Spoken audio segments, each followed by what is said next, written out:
एवं कंसचानूरमर्दनं देवकी परमानन्दं कृष्णं वन्दे जगद्गुरुम् अतशि पुष्पसङ्काशं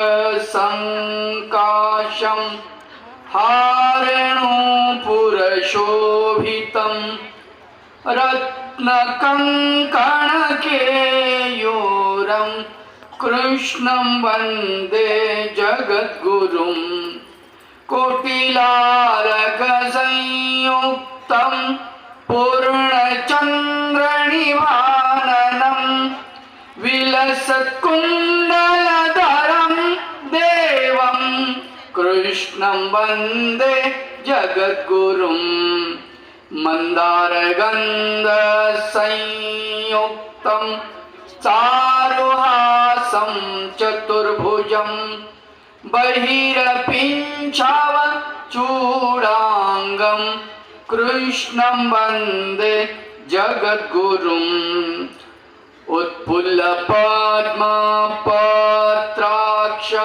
नीलजीमुतसन्निभं यादवानां शिरोरत्नं कृष्णं वन्दे जगद्गुरुम् रुक्मिणीकेलिसंयुक्तं पीताम्बरं सुशोभितम् आवास तुलसी गन्ध कृष्णं वन्दे जगद्गुरुम् गोपिकानां कुचद्वन्द्व कुङ्कुमाङ्कितवक्षसं श्रीनिकेतं महेश्वास कृष्णं वन्दे जगद्गुरुम् श्रीवत्साङ्गमहोरस्क वनमाला विराजितं शङ्खचक्रधरं देवं कृष्णं वन्दे जगद्गुरुम् कृष्णं वन्दे जगद्गुरुम् कृष्णं वन्दे जगद्गुरुम् श्री गोपाल कृष्ण भगवान की जय, श्री दत्तात्रेय भगवान की जय, श्री चक्रपाणी भगवान की जय, श्री गोविंद प्रभु भगवान की जय, सर्वज्ञ श्री चक्रधर भगवान की जय। परब्रह्म परमेश्वर सर्वज्ञ श्री चक्रधर प्रभूंच्या श्रीमूर्तीचं वर्णन या निळवट्ट भंडारेकर सभागृहामध्ये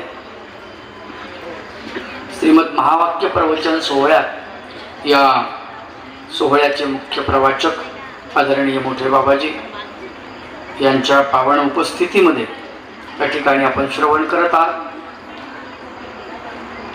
काल आपण ज्या गोष्टीचं वर्णन केलेलं आहे, काव्याचा गौरव, माझं काव्य कसं आहे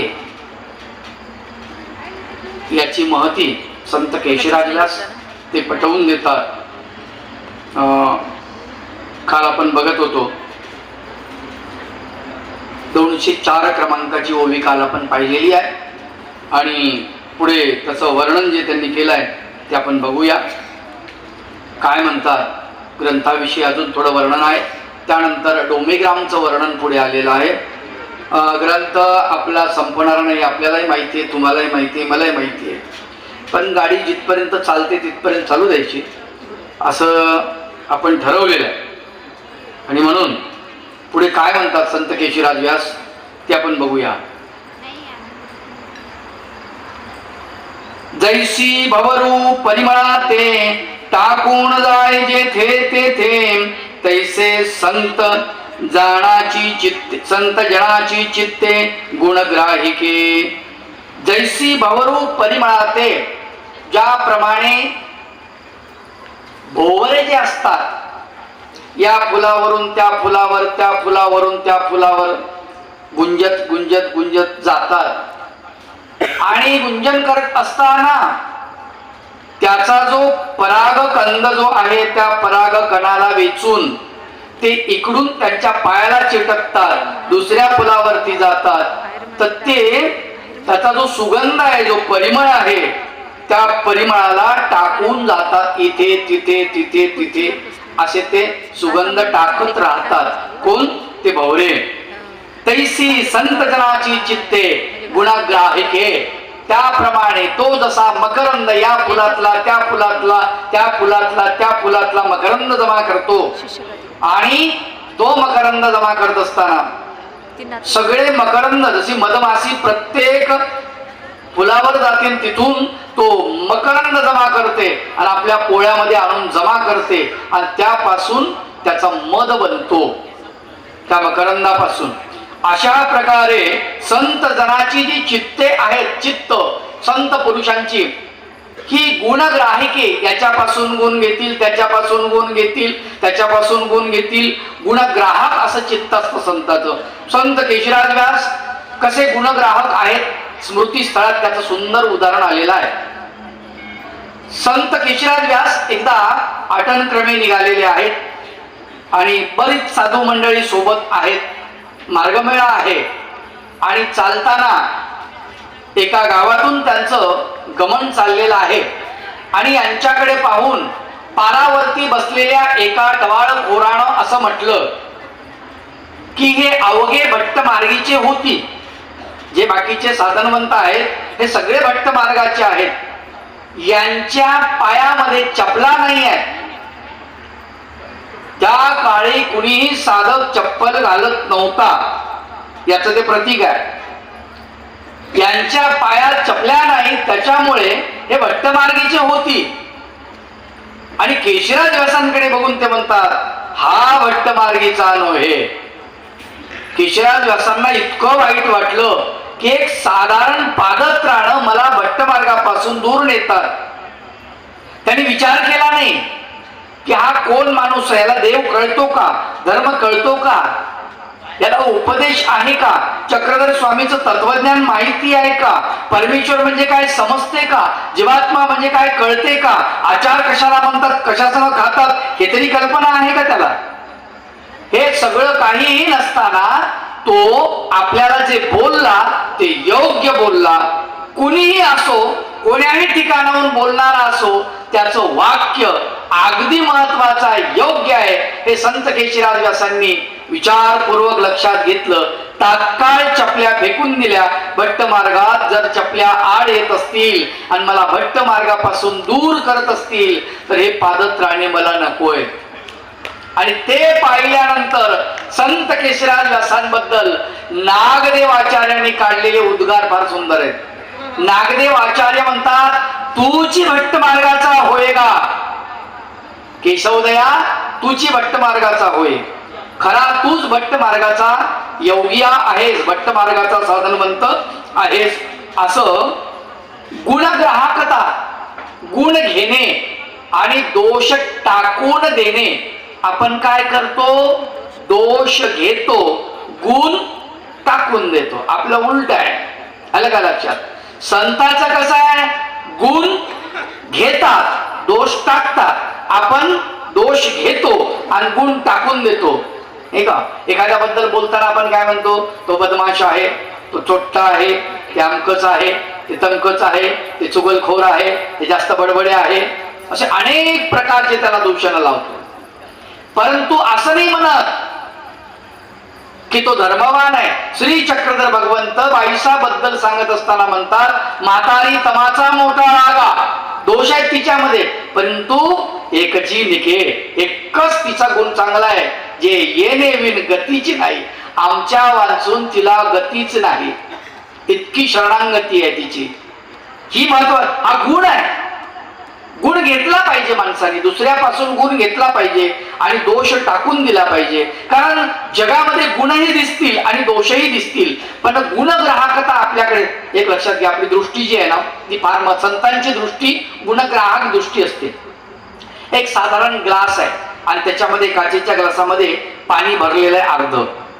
बघणारे दोन माणसं आहेत. एक दुर्योधनाच्या वृत्तीचा माणूस आहे आणि एक धर्मराजाच्या वृत्तीचा माणूस आहे. जो धर्मवान आहे, गुणग्राहक आहे, असा एक माणूस आहे. दोघांचं त्या ग्लासाकडे पाहण्याची दृष्टी एकदम बदल आहे, विरुद्ध आहे त्यांची दोघांची पण. एक म्हणतो हा जो ग्लास आहे पाण्याने अर्धा भरलेला आहे. काय? पाण्याने अर्धा भरलेला आहे. रिकाम्याकडे त्याचं लक्ष नाही, अर्धा भरलेला आहे याच्याकडे लक्ष आहे. हे गुणग्राहकता. एक जो दोष घेणार आहे तो काय म्हणतो, ग्लास आहे पण अर्धा रिकामा आहे, त्याचं लक्ष रिकाम्या गोष्टीकडे गेलेलं आहे. आलं का लक्षात? तसं संतांकडे गुणग्राहकता आहे. ते म्हणतात माझ्या याची गुणग्राहकता संत घेतात. ज्याप्रमाणे तो मकरंद जमा करतात मधमाशा आणि त्या पोळ्यात घेऊन जातात, त्याप्रमाणे संत गुणाची ग्राहकता, संतांची चित्ते हे गुणग्राहक आहेत असं ते म्हणतात.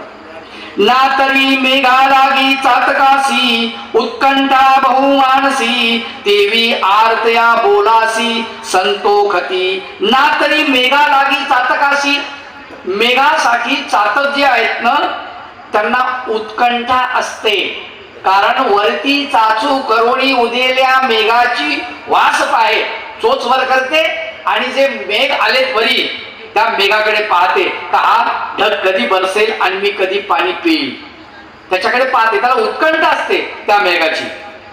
तशी आर्तवंत जे आहेत त्या आर्तवंताला, ज्याला परमेश्वराची आवडी, देवाची आवडी, मार्गाची आवडी ज्याला आहे, साधनवंताची आवडी, चारी साधनाची आवडी ज्याला आहे, तो मात्र माझ्या या बोलाला संतोखती, म्हणजे त्यांना बरं वाटतं, ते संतोष पावतात माझ्या या बोलण्यामुळे, त्यांना बरं वाटतं, चांगलं वाटतं.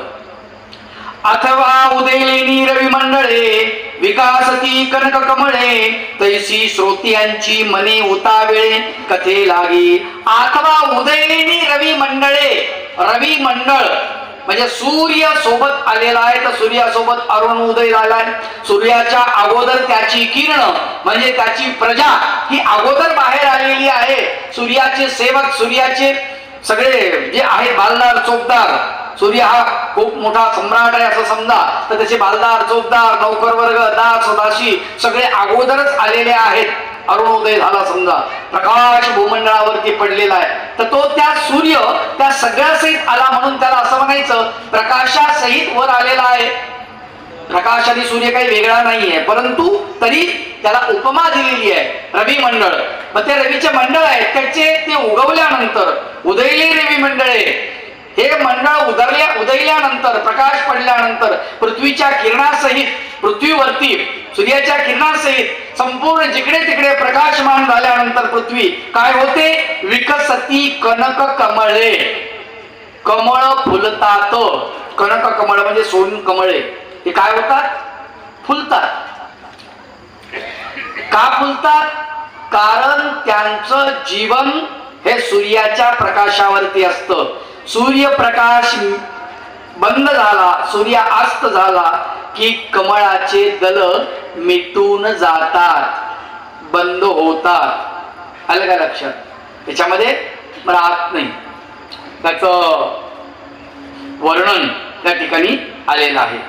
उदयले अथवा उदयलेनी रवी मंडळे आणि विकसती कनक कमळे तैसी श्रोत्यांची मने उतावळे कथे लागी. त्याप्रमाणे श्रोते जे ऐकणारे आहेत त्यांचं मन कथा ऐकण्यासाठी उतावीळ झालेलं आहे आणि म्हणून मी कथा सांगायला सुरुवात करतो असं ते म्हणतात. ना तरी दिनकरा दोषे सविया श्रागाळू दे सारसे देवी महंताचे मनोल्लासे ऐकावया प्रभू चरित्रे. ना तरी दिनकरा दोषे, दिनकर म्हणजे सूर्य, याच्या दोषे म्हणजे जर ढग आडवं आलं त्याच्यात दोष निर्माण झाला. कारण ढग थोडा वेळ जर आडवा आल्यानंतर काय होते, सूर्यप्रकाश पडत नाही. आलं का लक्षात? मग पडत नाही त्यावेळेस काय होते, त्यावेळेस कनक कमळे पुन्हा असे हे होतात, कोमेजून जाण्याच्या तयारीमध्ये असतात. त्याप्रमाणे सविया श्रागाळुए सारसे, सविया म्हणजे सहज, सूर्यप्रकाशाने सगळे सूर्यप्रकाश पडल्यानंतर सगळी जनसमुदाय आपापल्या कामाला लागतात, आपापल्या कामाला लागतात. पक्षी आपल्या चोचीमध्ये दाणे जमा करण्यासाठी येतात, वृक्षवेली जागृत होतात, जनावर जंगलातली वनचर फिरायला निघतात, शेतकरी कामाला निघतात, वासरे अंबरतात, गायी चरायला निघतात. म्हणजे सगळं हे व्यापार सुरू होऊन जातो. त्याप्रमाणे तेवी महंताचे मन उल्हासे ऐकावया प्रभू चरित्रे. भगवंताचं चरित्र ऐकण्यासाठी सगळ्या यांचे महंताचे, महंत ज्यांचं अंतःकरण भगवंताप्रती लागलेले आहेत ते महंत, अशा पद्धतीनं ज्यांचं अंतःकरण श्रीमंत आहे त्यांना महंत म्हटलेलं आहे. की चंद्रकिरणे चकोरू अंतरी उन्नत अपारू तैसा मानू देती योगेश्वरू काव्यमुद्रेशी. की चंद्रकारणे चकोरू, चंद्राच्या साठी, चंद्राकारणे चकोरू, चकोर नावाचा पक्षी चंद्रासाठी आतुर असतो. चंद्रप्रकाश पडण्यासाठी तो तयारीत असतो, कधी चंद्रप्रकाश पडेल आणि मी कधी चांदणं टिपेल यासाठी तो आतुर असतो. अंतरी उन्नत अपारू, त्याच्या अंतःकरणामध्ये त्या चंद्राचा प्रकाशाची प्रचंड ओढ लागलेली असते. उन्नत असतो अंतरी. कशाला उन्नत असतो? भेटीसाठी. उन्नत म्हणजे त्याचा अर्थ उठावदार, भेटीसाठी अगदी उतावीळ, म्हणून उन्नत असं म्हटलेलं आहे. उतावीळ असतो तो. तैसा मानू देती योगेश्वरू काव्यमुद्रेशी. भगवंत माझ्या काव्यमुद्रेला तसा मान देतात म्हणाले. त्याप्रमाणे जैसे चंदनाची आदुरती वेळो वांचोनी सकळ वृक्ष वेदती तेवी सुजान घेती बोल माझे. जैसे चंदनाची आदुरती, चंदनाच्या दुरती म्हणजे सुगंधापासून, चंदनाची जी सुगंधता आहे, चंदनापासून निघणारा जो सुवास आहे, चंदनापासून निघणारा जो परिमळ आहे, त्या परिमळाकडे पाहून वेळू वांचोनी सकळ वृक्ष वेदिती.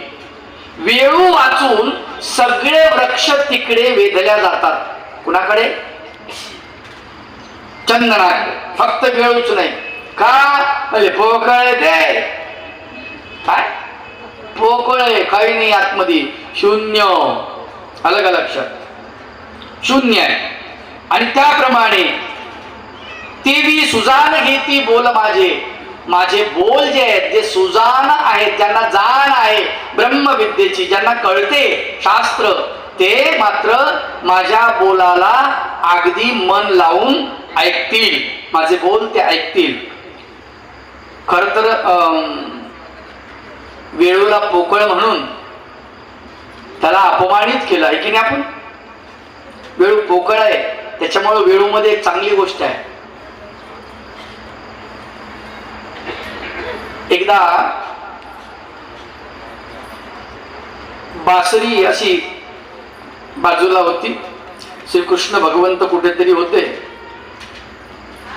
आणि बासरीची एका गोपिकेची भेट झाली.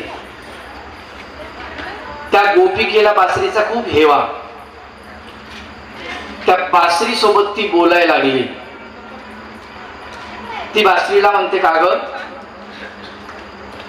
भगवान गोपाल कृष्ण तुला ओठावरती बसवतात, किती प्रेम आहे. भगवंताचं ओठाचं सिंहासन तुला मिळालेलं आहे, अजून काय पाहिजे? भगवंताच्या कमरीवरती सेल्याला खोसून तू असतेस, भगवंताच्या श्रीकरामध्ये सुरक्षित असते. काय भाग्यवान आहे तू. असं काय आहे तुझ्याकडे? सतत भगवंत तुला जवळ ठेवतात. काय असं काय आहे तुझ्याकडे? बासरी रडायला लागली. ती म्हणाली, माझ्याकडे काहीच तर नाही ना, काहीच नाही, काहीच नाही. जर तुझ्याकडे काहीच नाही तर तुला भगवंताने जवळ कसं केलं? भक्तीने, प्रेमने काहीच नाही तुझ्याकडे. म्हणजे माझ्याकडे काही नाही. मग परमेश्वराने तुला जवळ कसं केलं? ती म्हणते, माझ्याकडे फक्त शून्यता आहे. मी शून्य आहे, आतून पूर्ण पोकळ आहे, पूर्ण रिकामी आहे. मी पूर्ण रिकामी झाली, देवाजवळ गेली. देवाला म्हटलं, भगवंता मी रिकामी आहे, माझ्यात काही नाही. भगवंताला माझी दया आली, तू रिकामी आहेस ना, बस तुझ्यामध्ये प्राण फुकतो आता मी. तुझ्यामध्ये मी स्वर टाकला की तो नाद ब्रह्म म्हणून जन्माला येईल. ऋषी महर्षी ते ऐकण्यासाठी आतुर असतील. माझं मोकळेपण, माझं पोकळपण हीच माझी संपत्ती आहे. ती सांगते मी शून्य आहे. देवानं तेच तर सांगितलं, विकार शून्य, विकल्प शून्य, स्वभाव शून्य. शून्यता, शून्यावर येऊन ठेपा. आपल्यातलं जे दुर्गुण चट काढून टाका. काहीच नसलं तरी चालते, काहीच नसलं तरी चालते. ती शून्यता आली की भगवंत आपल्याला निश्चित जवळ करणार, बासरी सारखी. असं ते म्हणतात की वेळू अंचून सकळ वृक्ष वेधल्या जातात, फक्त वेळू मात्र वेधल्या जात नाही. त्याची स्वतंत्र तो का तर पोकळ आहे, शून्य आहे. या अर्थानं मी सांगितला बासरीचा अर्थ तो वेगळा, परंतु इथे जे सांगतात संत केशीराज व्यास, शून्य म्हणजे हृदयामध्ये काहीच राहत नाही, ज्ञान राहत नाही, भक्ती राहत नाही. परमेश्वराचं ज्ञान ज्या ठिकाणी हृदयामध्ये असावं तिथे साठावं, ते राहत नाही. असा शून्य जर असेल तर तो भक्तीच्या देवाच्या कामाचा नाही. तो जसा कामाचा नाही, वेळू जसा कामाचा नाही, तसा तो सुद्धा कामाचा नाही. म्हणून देवी सुजान घेती बोल माझी, असं त्यांनी म्हटलेलं आहे. ते जे सकळ सामग्रिया प्रवीण, तेजुनी देवा निघाले शरण, अवधारितो वित्तराग विचक्षण कवित्व माझे. जे सकळ सामग्रिया प्रवीण, सगळ्या सामुग्रीमध्ये प्रवीण आहेत. कला कौशल्य आदी आदी सामुग्री जे आहेत, त्या सामुग्रीमध्ये जे प्रवीण आहेत, सगळे तरबेज आहेत, निष्णांत आहेत, असं म्हणू आपण. ते तेजुनी देवा निघाले शरण, देवाला शरण गेले. माईमभट्टाकडे बघा, प्रकांड पांडित्य माईमभट्टाचं. थरथर थरथर थरथर कापत होता. उभं गंगा तीर, दोन्ही तीर. माईमभट्टाला पाहिलं की पंडित पळायला लागायचे. आला रे माहिया, आला रे माहिया, घाबरायचे. एवढं पांडित्य की पांडित्याने त्या पंडितांना, दोन्ही तीरावरच्या पंडितांना जाळायला सुरुवात केली अहंकाराने, माईमभट्टाने. असा पंडित महापंडित असलेला एका, पण सगळे बाजूला टाकलं त्यांनी, नाही, सगळ्या गोष्टीचा त्याग केलेला. इथं सांगतात जे सगळी सामग्री प्रवीण, सगळ्या सामग्रीने प्रवीण होते माहिमभट्ट, परंतु तेजुनी देवा निघाले शरण, देवाला शरण निघाले. आणि आपण आपलं लहानपण घेतलं. स्वतःच काय घेतलं? लहानपण घेतलं. संत ज्ञानेश्वरांची फार सुंदर ओवी आहे, फार सुंदर. त्या ओवी मला असं वाटतं कदाचित ती ओवी त्यांनी माहिमभट्टाचं चरित्र ऐकून लिहिली असावी, असं मला वाटतं. फार सुंदर ओवी आहे, कारण जे जे माहिमभट्टाने सगळं केलं ते त्या ओवीमध्ये आहे. थोरपण पर्रा सांडिजे, एथ वित्पत्ती आगवी विसरीजे, जै जगा ढाकुटे होईजे, तै जवळीक माझी. संत ज्ञानेश्वर म्हणतात जगापेक्षा लहान झालं पाहिजे. परमेश्वर त्याला जवळीक देतो. 3 गोष्टी सांगितल्या त्यांनी. थोरपण पर्रा सांडिजे, मोठपण आहे बाजूला टाकून द्या. परा म्हणजे बाजूला, परा सांडिजे ढकलून द्या. एत वित्पत्ती आगवी विसरीजे, वित्पत्ती वित्पन्ना पर जे आहे सगळ्या गोष्टी विसरून जा. परमेश्वराकडे जर तुम्हाला जायचं, तुमचं चातुर्य कुशलता कशाला दाखवताय? तिथं तुम्ही लहान लेकरू बनवून जा. देवाजवळ जायचंय ना, तुमचं शहाणपणा तिथं गरज नाही आहे, तिथं गरज नाही आहे. येथे वित्पत्ती आगवी विसरीजे आणि जै जगा धाकुटे होईजे, जगापेक्षा लहान झालं पाहिजे. किती लहान झालं पाहिजे? जगापेक्षा. आणि ते सगळे गुण माहिमभट्टामध्ये आलेले आहेत. टोटल 3 गुण ज्ञानेश्वरांनी जे जे सांगितलेलं आहे ते अगोदरच माहीमभट्टानं आचरलेलं आहे. अगोदरच एवढे पंडित आहे, सगळं बाजूला टाकलेलं आहे, सगळं बाजूला टाकलं. थोर पण आपलं मोठे पण किती मोठे आहेत. माहीमभट्ट जर बघितलं तर किती श्रीमंत आहेत. त्यांचं भोजन म्हणले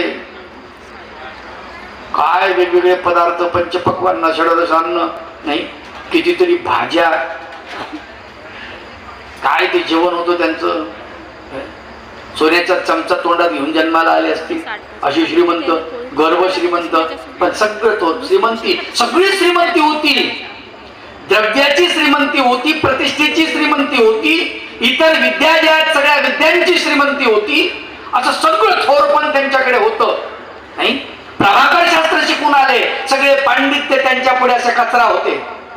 पण एवढं थोर पण त्यांनी बाजूला टाकलेलं आहे, एकदम बाजूला केलं. जे जे ज्ञानेश्वरांनी सांगितलं ते अगोदरच माहीमभट्टाने आचरणात आणलेलं आहे. थोर पण पररा सांगितले एक व्युत्पत्ती आघवी विसरीजे, सगळी व्युत्पत्ती विसरले, उत्पन्न विसरले ते. आणि जे नागदेवाचार्य सांगतील ते लिखाण केलेले आहे. असं वाटतच नाही चरित्र वाचत असताना एवढा प्रकांड पंडित माहीमभट्ट, या माहीमभट्टाचं लिखाण हे असेल असं वाटत नाही. त्यांनी आतला माहीमभट्ट बाजूला फेकून दिलेला आहे. आणि जे जे आचार्यांनी सांगितलं, जे जे स्वामींच्या सानिध्यामध्ये लोक आले त्यांच्याकडून बोलवून घेतलं आणि ते लिहून काढलं खरडे, आणि ते नागदेव आचार्याला दाखवून क्लिअर करून तेच लिहिलेलं आहे. बाकी काही नाही. स्वतःच एक अवाक्षर नाही, मी असा उल्लेख सुद्धा नाही. माहीमभट्टी म्हणितले, स्वतःबद्दल ते म्हणतात, मी नाही म्हटलं त्यांनी त्याच्यामध्ये. स्वतः ते त्याचं संकलन त्यांनी केलंय, परंतु ते असं नाही म्हणाल मी असं म्हणालो देवाला, असं नाही म्हटले. माहीमभट्टी म्हणितले असं वर्णन आलेलं त्याच्यात. इतका अलिप्तपणा आहे. म्हणून एक व्युत्पत्ती आगवी विसरीजे तो गुण सुद्धा त्यांच्यामध्ये आहे. आणि जै जगा ठाकुटे होईजे, जगापेक्षा लहान झालेले आहेत माहीमभट्ट. किती लहान झाले माहिती आहे? माहीमभट्ट जेव्हा श्रीप्रभू बाबांच्या सानिध्यात गेले तेव्हा त्यांनी तिथं उलीग मागितलं, व्यापार मागितला. आणि तो व्यापार काही शिल्लक नाही आहे. त्या ठिकाणी आबाईसाने सांगितलं व्यापार नाही म्हणे, इथे शिल्लक काही. आणि मग ज्यावेळेस दुपारची वेळ झाली, जवळजवळ 2 वाजून गेले असतील, त्यावेळेस त्यांनी पाहिलं चुलीतली राख कोणीच काढली नाही. आणि देवाजवळ गेले, देवाला सांगितलं श्रीप्रभू बाबाला, जीजी मला व्यापार सापडला. आणि काय व्यापार आहे म्हणे, चुलीतली राख कोणी काढत नाही, मी दररोज काढत जाऊ.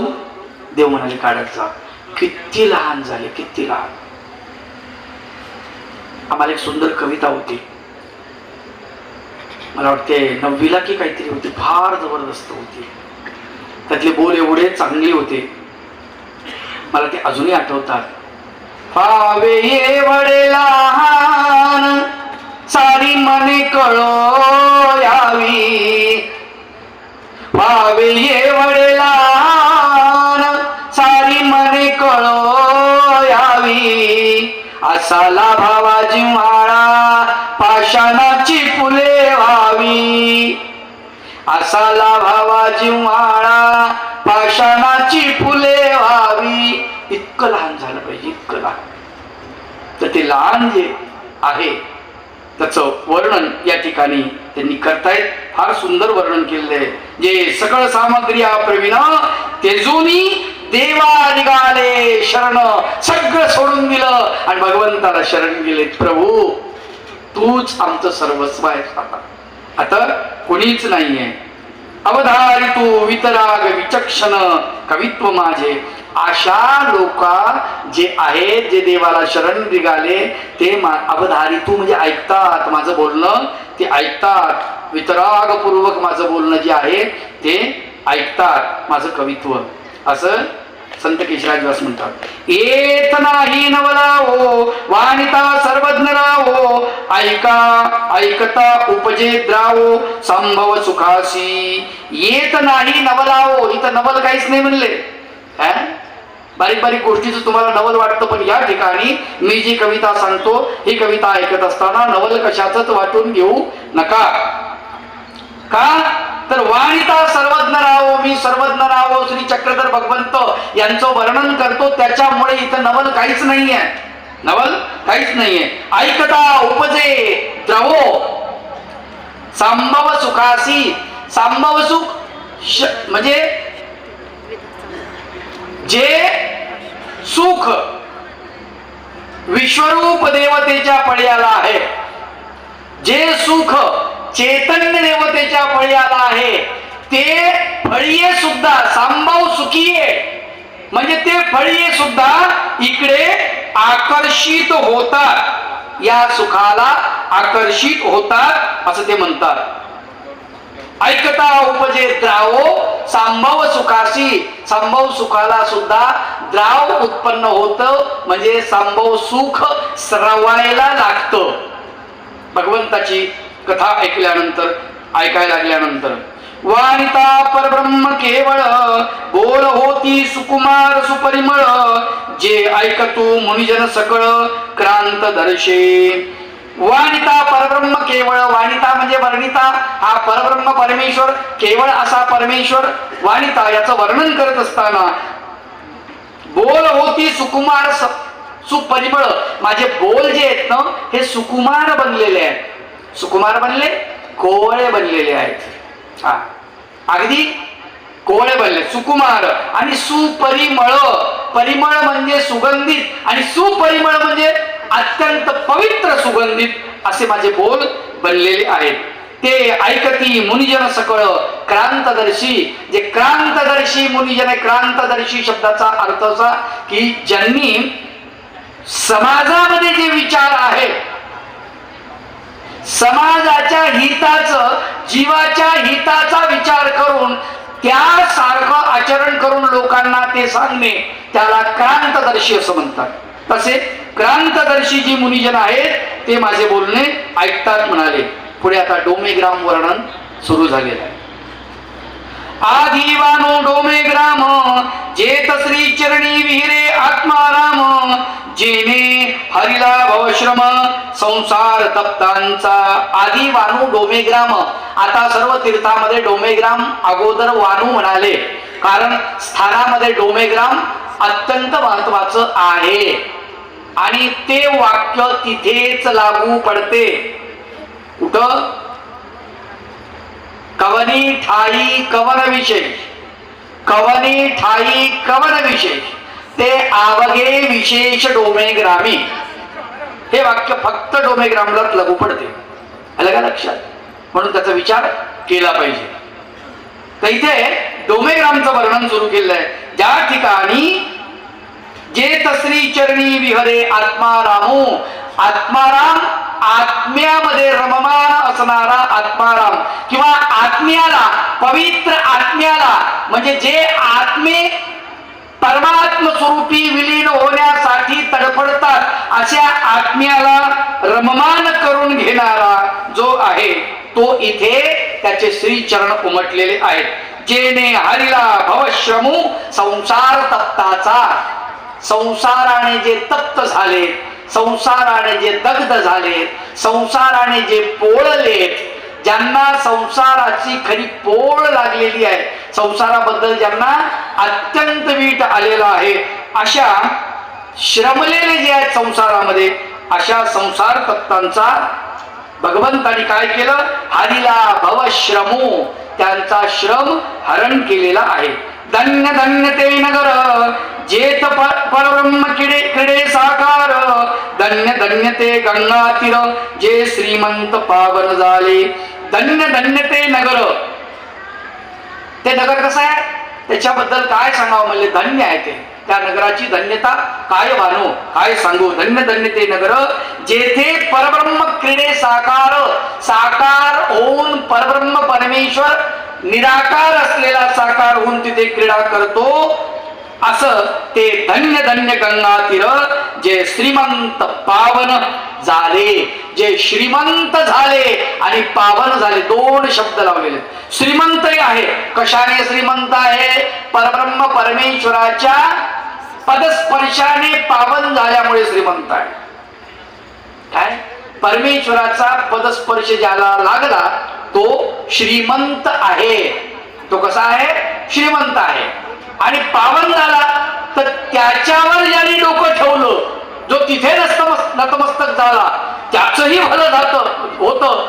म्हणून पावन आणि श्रीमंत असे दोन शब्द या ठिकाणी आलेले आहेत.